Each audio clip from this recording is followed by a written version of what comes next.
Today, we're getting the insights and wisdom from an experienced composer, Eric E. Britt, founder of Orchestorm Studios.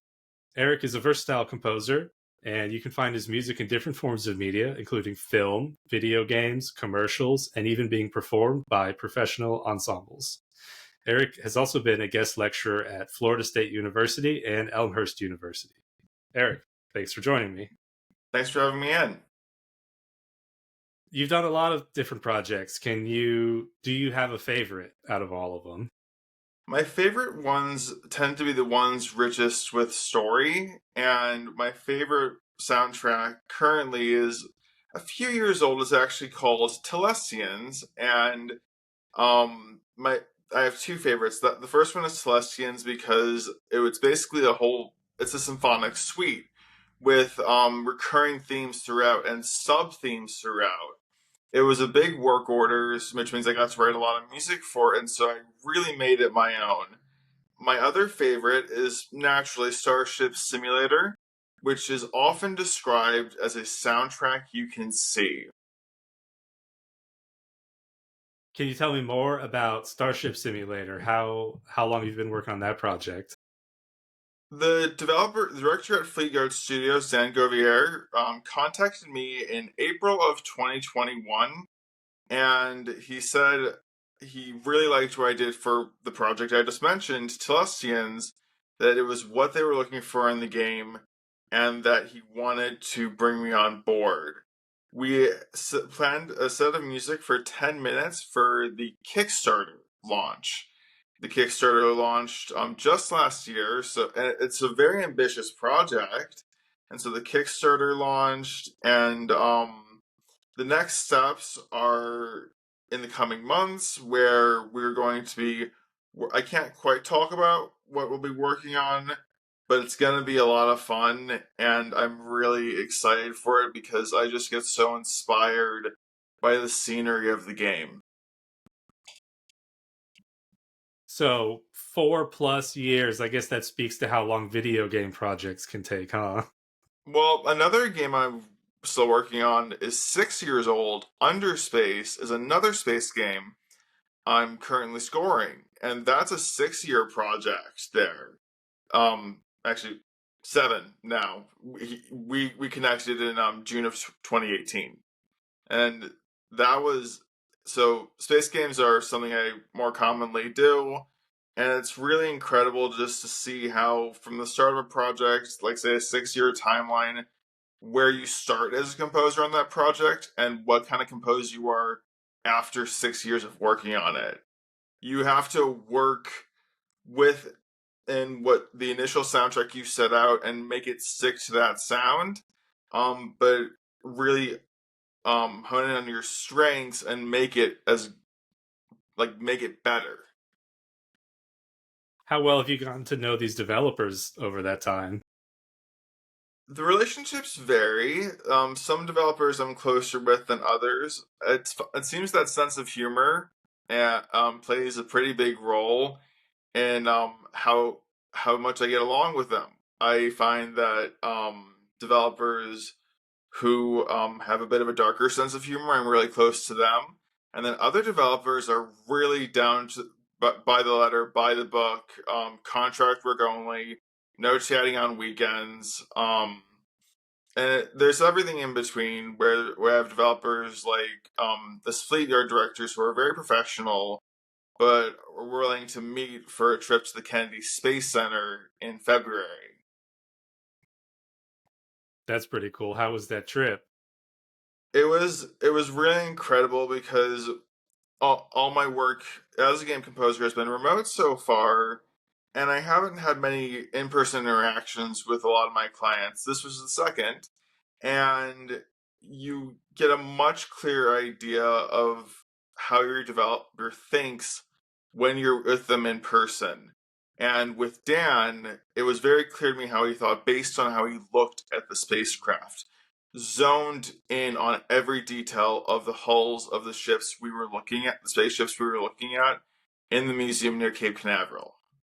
And that was actually really eye opening for me because it tracked with everything that he is doing for the game. That's really interesting. Do you have any tips for making music for space games? Don't lose yourself. I think a lot of people conform to cliches of what they think a space game is supposed to sound like. And that's one thing I've never done. I've never tried to conform to any genre or sound. I listen to like what I'm inspired by in my head, I get that down. And my space music doesn't really sound like conventional space music. Under Space, for instance, people have likened it to fantasy music or wintry music. Star Sim or Starship Simulator, it's space music, but it's not synthy or soundscapey. It's full of orchestral flourishes right now. And so my tip is stay true to who you are.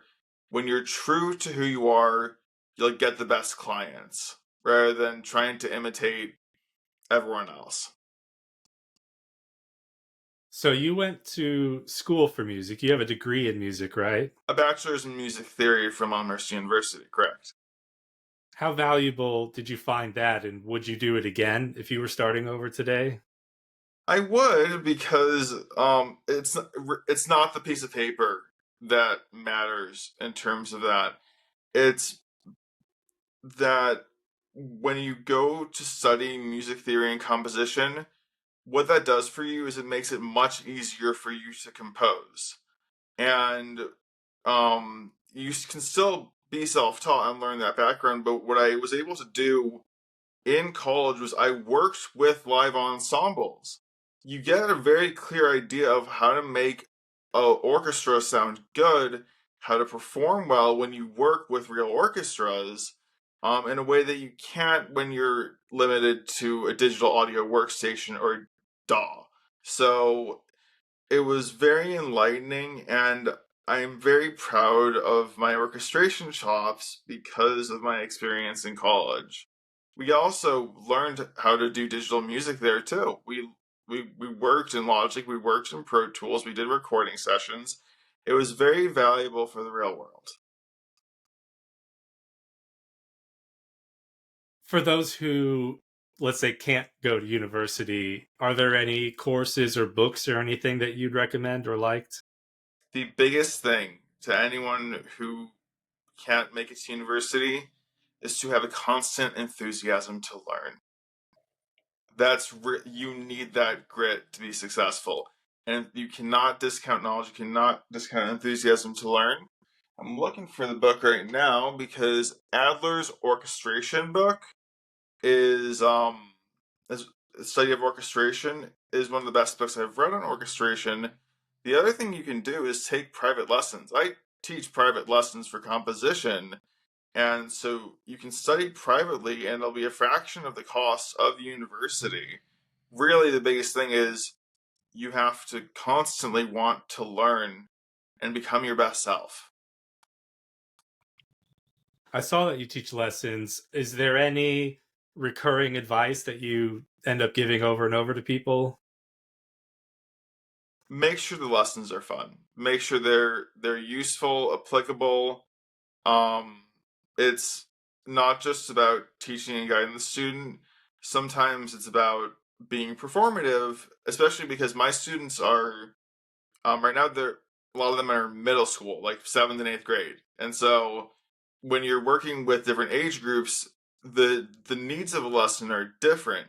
And for the middle schoolers, junior high students, the goal is make it fun, but also make it engaging and make it a really interactive experience for them. Not something where they're just watching you tweak a score, but where they get to be involved, which is not always the easiest thing with remote lessons, but is very effective. Keep them engaged.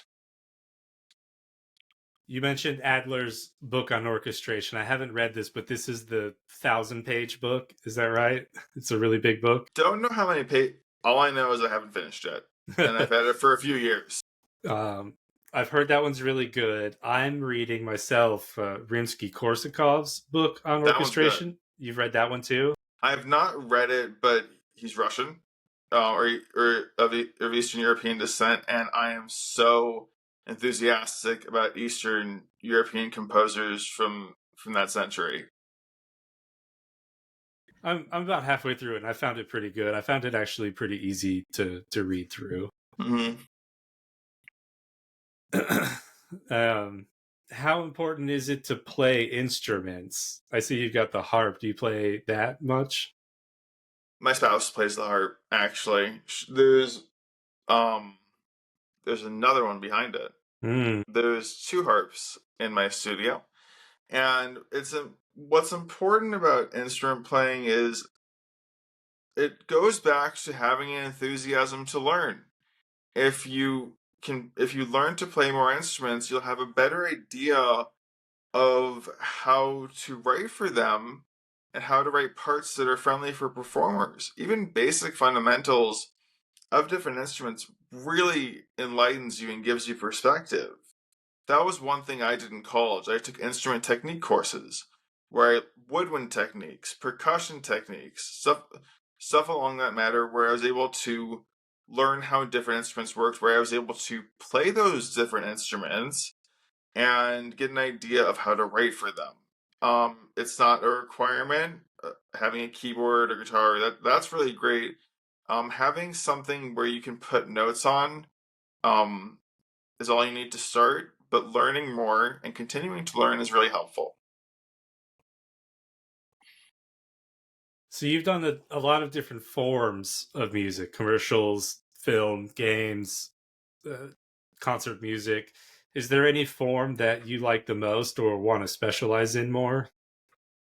I like game music, but I like composing game music as though it is concert music. Because when you think of it like a real orchestra with real orchestral balance, you tend to come out with better music. And I like game music because you have loops or you have pieces that are 3 or 4 minutes, boss battles, and that gives you a certain set of minutes to execute certain ideas from a soundtrack. You can still do that with film, but it's film is very linear and very time sensitive, and there's a lot of cues you have to hit. And film is not something I have as much experience in, but I feel how do I say it tactfully? I like that in games there's a lot of room for creative control and for the music to grow and flourish. Versus just being behind the dialogue in the I know. background. On a timeline, yeah. Interesting. Now, I saw with Starship Simulator, you've got scores of music. You've actually got the written out scores. Yes. Do you do that with all your music? Normal. Yeah, I usually do. Starship Simulator, especially, I was very strict with drafting out the scores in notation software. The music for that game, all of it is designed in with an aspiration to be performed live someday. And that's I treat all my games like that, where it has to where the hope is for any composer, get your music performed live. It'll never sound better. And so I write everything, all my music, as if it's going to be performed live someday. Is that where you start? Is with the notation? Yeah, always. And then you're porting the MIDI into the DAW? And then in the dot in Logic, and once I'm in Logic, I take the meat and potatoes of what was in Dorico or the notation software and fill it with life. When I'm limited to notation software, you don't have all the special effects, the special dynamics and articulations. That you cannot make it sound as real. And once you put the score into a DAW, there's a lot of work to be done to make it much more lifelike. But by the end, it's very rewarding. Do you remember your first paid project?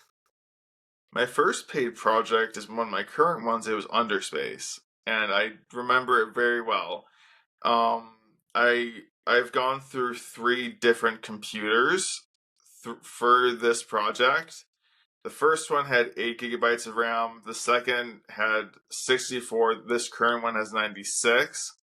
The core set has sextupled from the start of the project, and so I went from being very limited to what I could do with Underspace to having a lot more capabilities.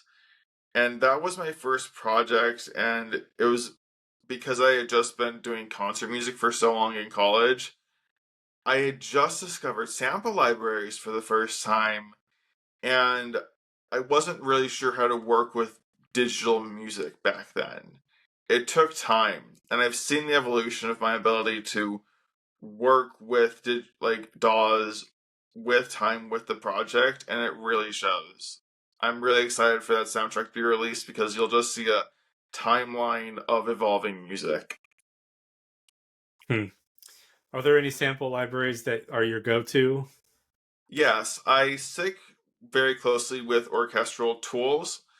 I go a step further by sticking with mainly libraries that were recorded at the Teldex scoring stage in Berlin with standardized mic positions. I find that you certainly can have different libraries from different scoring stages. When I only have Teldex libraries by orchestral tools, it's the most professional sound you can get. It's the most acoustically honest sound you can get. um, I think the acoustics are really important, so I go for libraries that were recorded at Teldex by orchestral tools for the sake of acoustic consistency. Interesting. So you're very picky then. Yeah, Now that's the arcs. Is that the whole arc series? and the I Berlin series. Yeah. and the Berlin series. Okay, I have the arc series, and I it's amazing. It's So do you expensive have do too, you have but do you it's have a amazing. favorite? Arc one probably. I like Arc Two. I like the low end on Arc Two. It makes up a lot for what notation software can't do. They have an arc zero now too, which is like the full 2D orchestra. Yeah, I have that one. I don't use it a whole lot.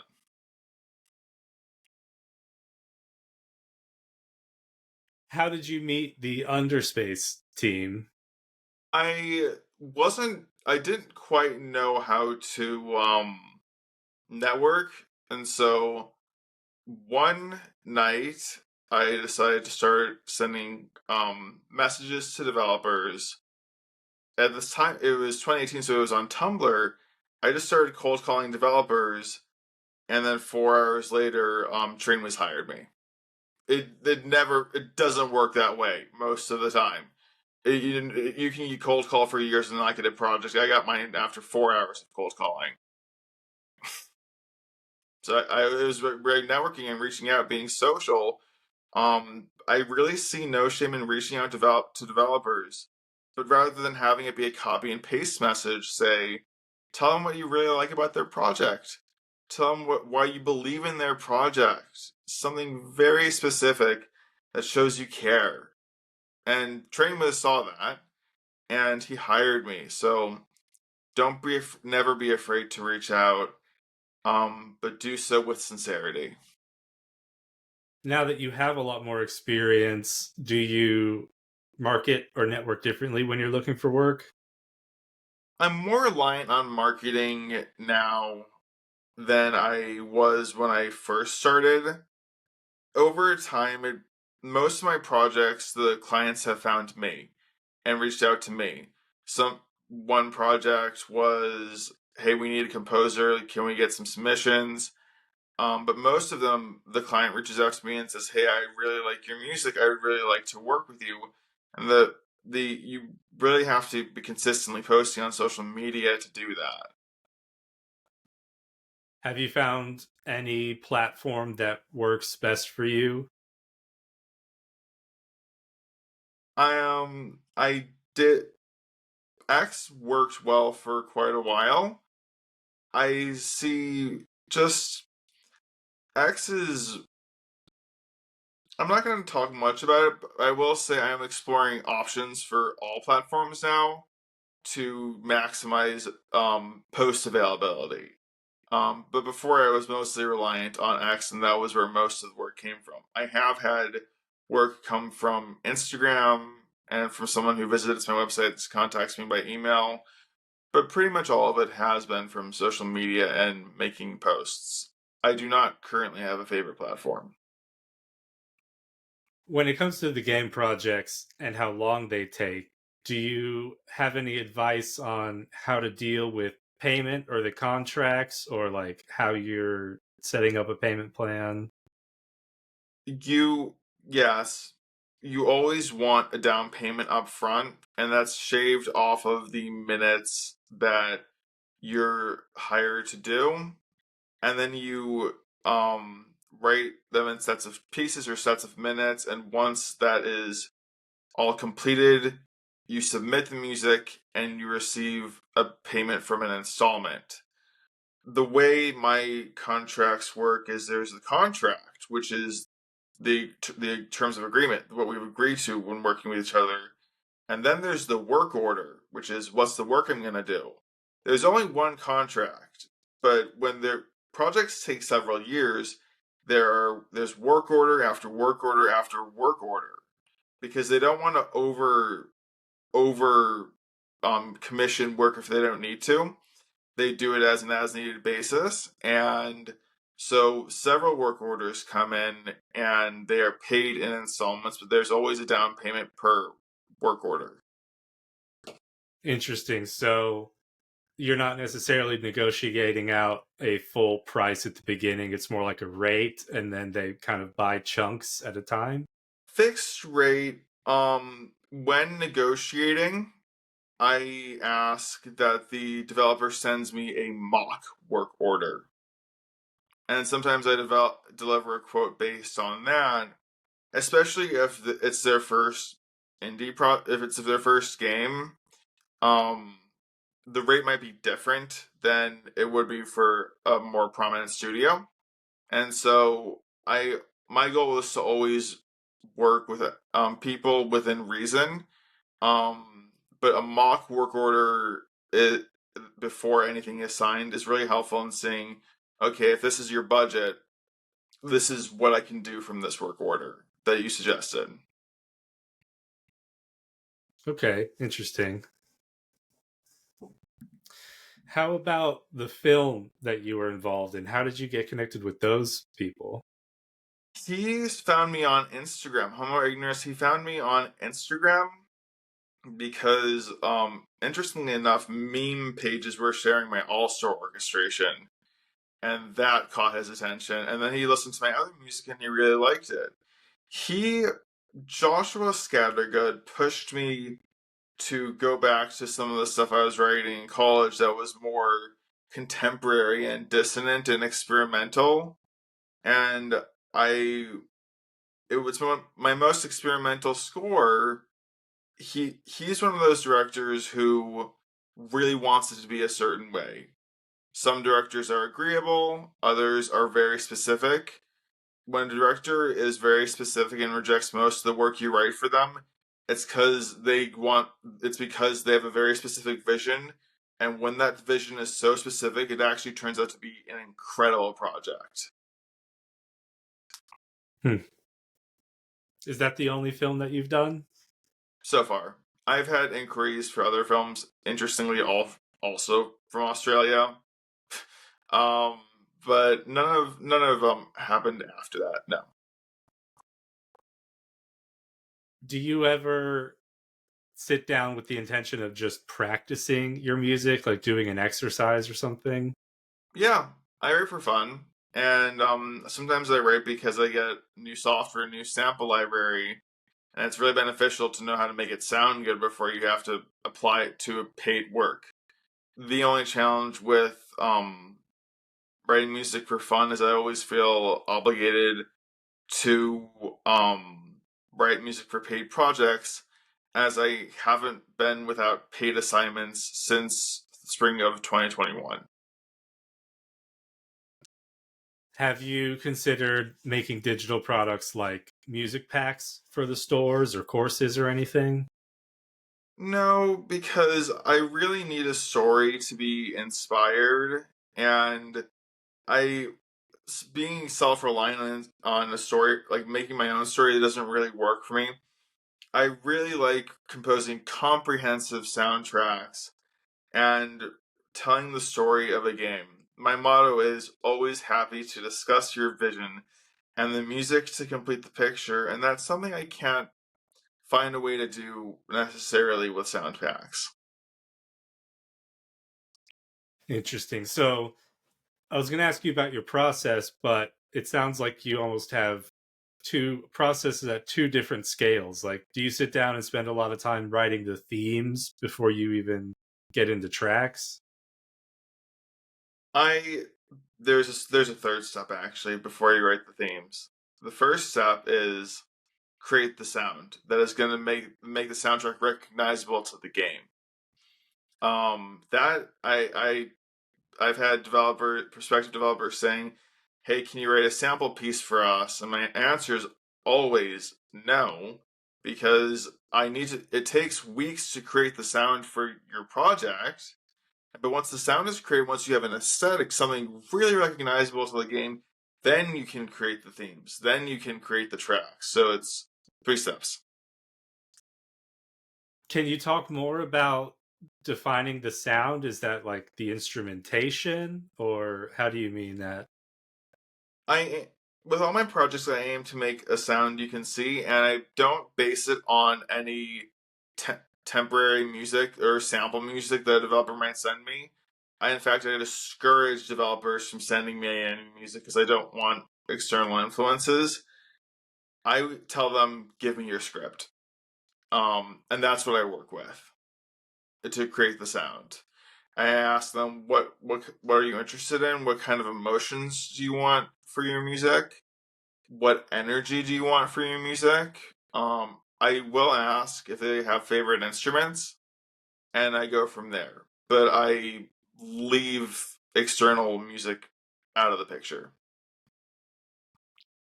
What kind of music do you like listening to? Like, if you're just in the car driving, what are you listening to?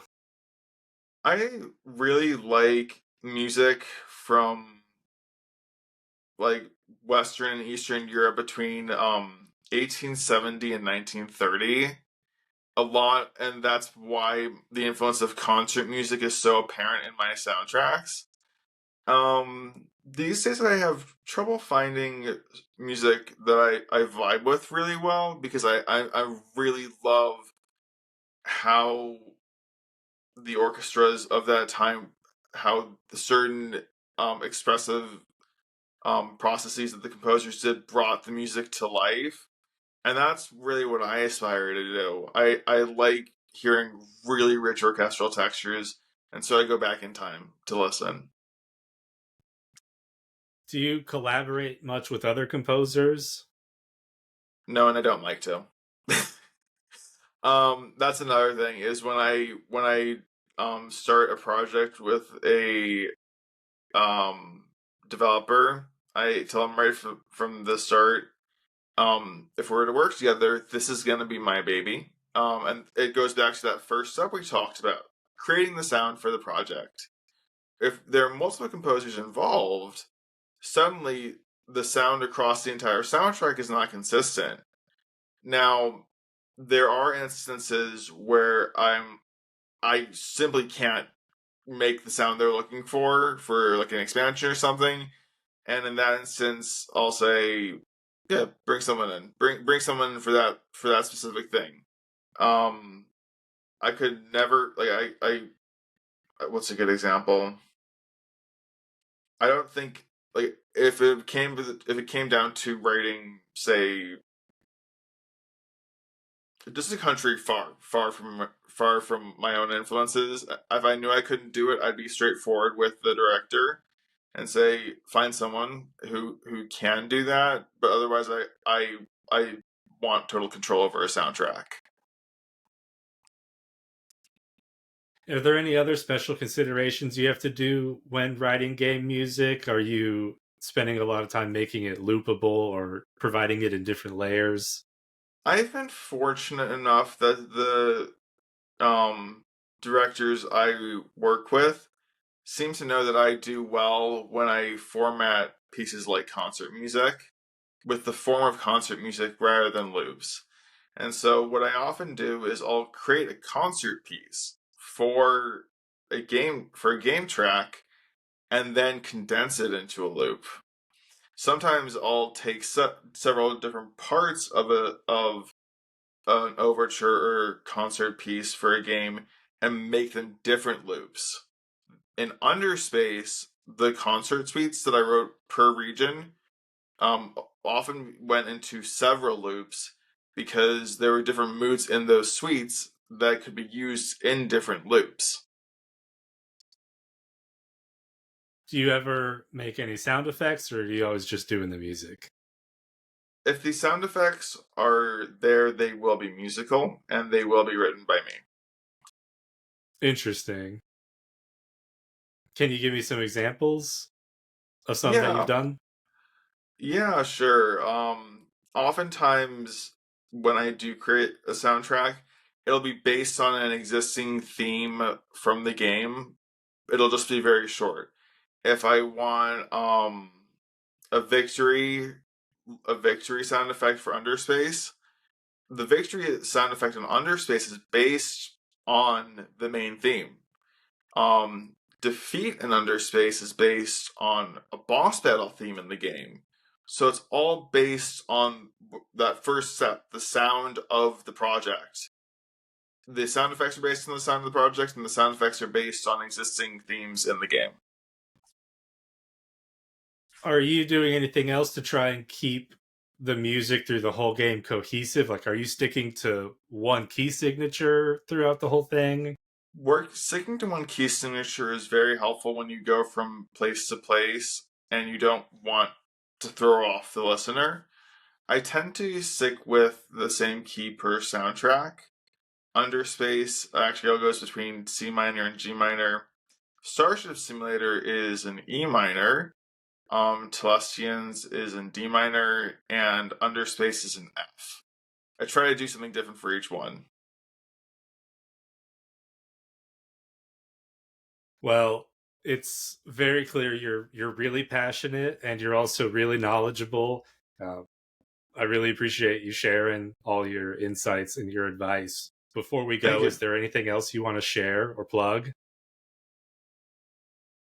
I would just say constantly be enthusiastic about learning. It's a very good path to success. Awesome. Well, thanks again. I really appreciate your time and I wish you great success with your music. You too.